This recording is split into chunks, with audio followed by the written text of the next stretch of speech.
I'd like to explore some of the mitzvos in this week's Parsha that have to do with our interpersonal relationships. The Torah tells us not to take revenge. Revenge is not just a big idea of something big, some big action. It could also be in little everyday interactions. How do we do this? How do we make sure we don't take revenge?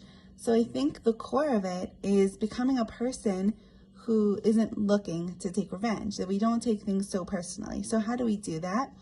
So one idea is that when something happens to us that's caused by another person, instead of seeing it as this person did that to me, think, what do I deserve that this should be happening to me, right? It's not just about them, it's about you, it's about me. If this is happening to me, then why?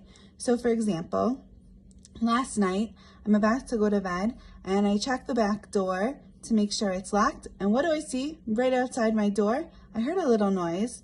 What was it? The neighbor's cat was sleeping on my swing.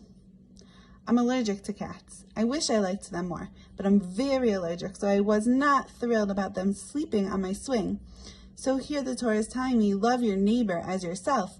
So I'm supposed to love my neighbor whose cat is sleeping on my swing. Am I supposed to love their cat too? And surely I can't take revenge or hold a grudge against them because of it.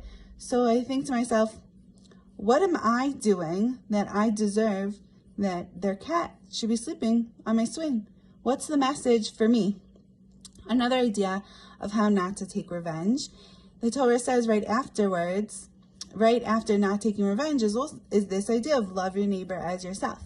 So when we see someone else as an extension of ourselves, how could we want to take revenge on them, right?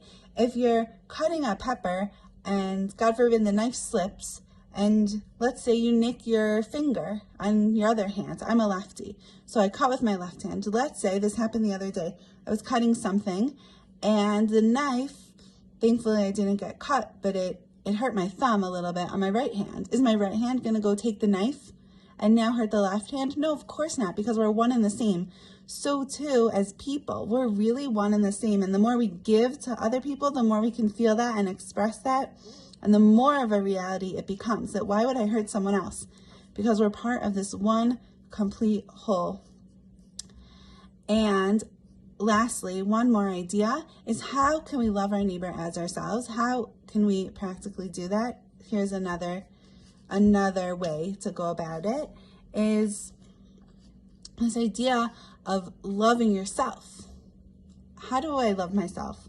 Why do I love myself? Is it because of my accomplishments? Is it because of what I look like? Or is it because of what's inside me? Is it because of my soul?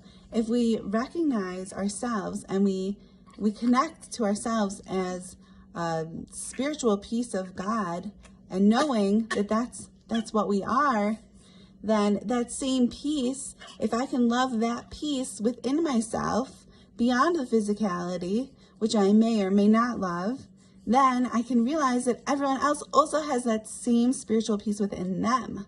So for the same reason I love myself, I can love everyone else. It sounds so simple and so easy, but I think these are very big, lofty ideas, and it takes a lot of contemplation and reviewing them every year like we do in the Parsha. So let's learn together, let's love together, let's not take revenge together, let's grow together. Have a great Shabbos.